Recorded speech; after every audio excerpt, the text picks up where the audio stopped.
Well, hello and welcome to a slightly different Premier League preview to normal from the Honest Football podcast. We are looking ahead to match day 18, and normally we'd be having an in-depth look at Luton versus Newcastle before going through all of our Premier League predictions.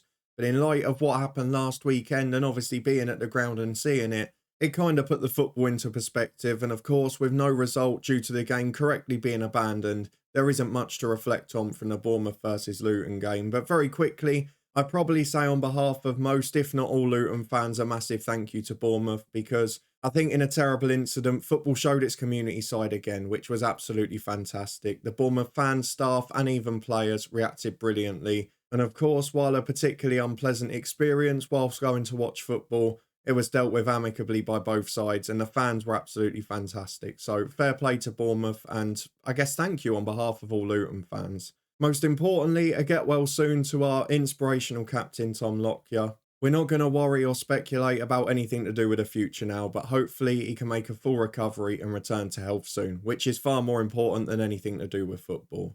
But let's move on to the weekend in the Premier League for matchday 18. As always, I'll encourage you to get your predictions in the comments below. If you play along and you beat or match my score, you will get a shout out in the next recap, where we look ahead to the Boxing Day fixtures. But for now, let's have a quick look back at matchday 17 and see what happened and what score predictions you got right. Because I didn't manage to get any perfect scores, but I did get 5 points from the 9 remaining fixtures.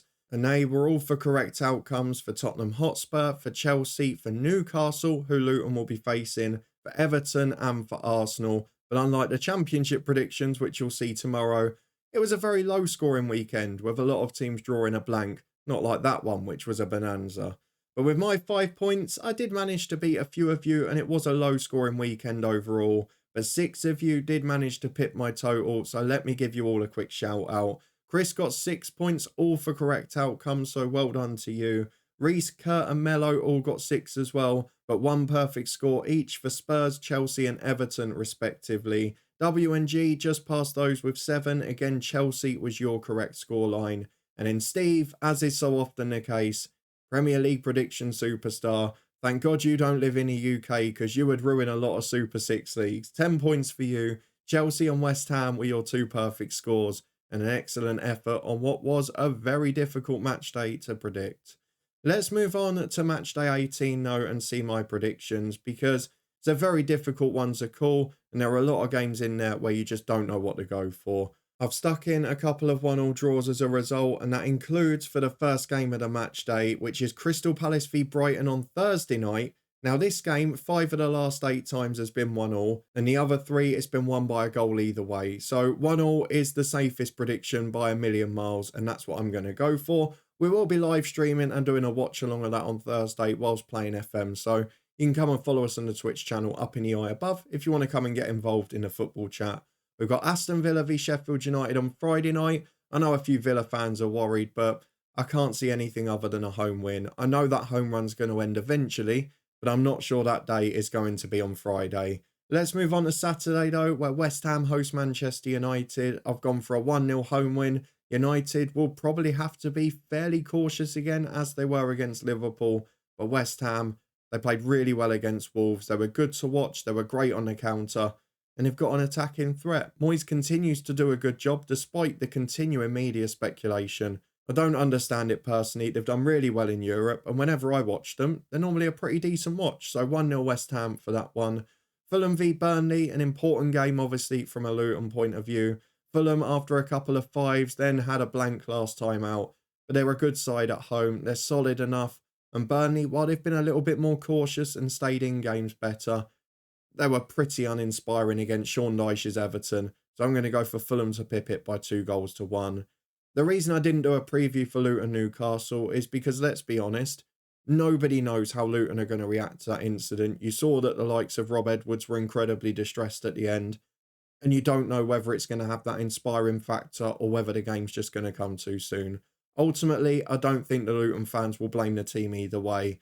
I've gone for 1-1. I'm hoping it will inspire them. Newcastle aren't the best on the road, but a big shout out to Lewis Miley, who got his first goal at the weekend against Fulham. But ultimately, this is like pulling a score out the hat because we have no idea what Luton are going to produce at the weekend. I guess you could say to an extent the same for Bournemouth in the next game because a few of their players were very close to the incident and of course was very difficult for them. But Nottingham Forest at home, I was going to go for a Forest win until I saw that it looks like Steve Cooper is going to be sacked before that game and replaced with Nuno Espirito Santo. Now, from a Luton point of view, anyone other than Steve Cooper at Forest makes them weaker in my opinion. He's done an unbelievable job there. The fact they were stuck in the Championship and at times League One for a while, to now be back up in the Premier League, to have stayed up well. And all they're missing really is a centre forward. They played okay against Spurs. They were excellent in the game before where they got the 1-1 draw at Wolves. I don't really understand him going, but ultimately, if Santo comes in, I'm going to go for Bournemouth to pip it 2-1. They started the second half really well against Luton, despite being off colour in the first. We move on to Tottenham v Everton, where Everton have done a brilliant job since the points deduction. And honestly, Sean Dyche is the perfect manager for them at the moment. He's doing a brilliant job. He's got them playing aggressive, attacking and fairly direct football. But I'm not one who's going to criticise that. I like seeing attacking football. I don't care if it's direct or otherwise. They're brilliant to watch. They're doing really well. And they were comfortable winners at Burnley. Spurs, though, just starting to find a bit of form again. Getting a few players back, albeit they'll be without Yves Bissouma again, who was sent off against Forest. Not a great tackle, you've got to be honest. But either way, I think Spurs are going to improve. At home, they're starting to look fairly good. And Everton, while they might have a chance to hit them on a counter, I'm going to go for Spurs to win it, and by 2-0. Liverpool-Arsenal is a big game on Saturday night as well. A very important one for Arsenal, with City continuing to slip up. Of course, they're not playing this weekend because of their participation in a Club World Cup. That's why we've only got 9 games again here. But Arsenal really doing well at the moment. They're efficient. They look good. Wasn't an unbelievable performance against Brighton, but you can immediately see the improvement Declan Rice has made to the team, as we saw at Luton a few weeks ago. And in the end, Liverpool weren't that inspiring against Manchester United. And while they didn't take their chances, it was also a worry to me that in a game where there were very few chances at the other end, they actually gave up a couple of good ones and looked pretty vulnerable to the counter. I do think Arsenal can take advantage. They were comfortable before throwing their lead away last season there. And I've just got a feeling that if Arteta stays out of the antics on the sideline, that Arsenal will come out on top. So I'm going to go for a surprising 3-1 there, just because I've got a bit of a hunch on it. But I wouldn't be shocked either way if Liverpool turned up too. Then we go to Sunday and a game that's a bit of a disgrace for the fans really. Wolves versus Chelsea on Christmas Eve.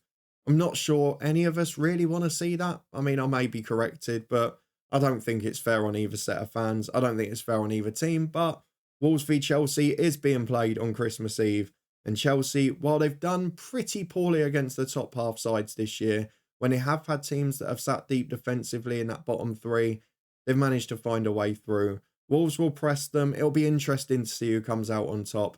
But Gary O'Neill just starting to have his first slightly sticky spell in charge. Still done a good job overall and were harmed again by VAR at the weekend. It wouldn't have changed the outcome, I don't think, but Kufal should have been sent off for the challenge on Bellegarde. I'm going to go for Chelsea to pip this one by 2-1. I wouldn't be shocked again if it's a 1-1 draw. I just didn't want to go for it too many times. So those are my predictions for matchday 18. Do you agree or disagree with them? Let me know in the comments below and give me your predictions as always. You can join in tomorrow with the championship ones as well. That video will be coming soon. And of course, we've got loads of manager specials at the minute. And Sunderland's appointment of Michael Beale is one you can find up in the eye above. But if you beat or match my score this week, you'll get a shout out in a recap for the Boxing Day fixtures. That will be out on Christmas Eve as soon as I can get it done after the Wolves-Chelsea game. But for now, a very Merry Christmas to all of you. I hope you enjoyed a festive season and break. Fingers crossed the next news out of Luton Town is good news regarding Tom Lockyer. And of course, that puts football into perspective during this festive season. Thank you very much for watching as always. If you enjoyed it, please do add a thumbs up, subscribe and all of that usual stuff. And we'll see you back here tomorrow for our championship predictions for matchday 23 at the weekend over there. Thanks for watching.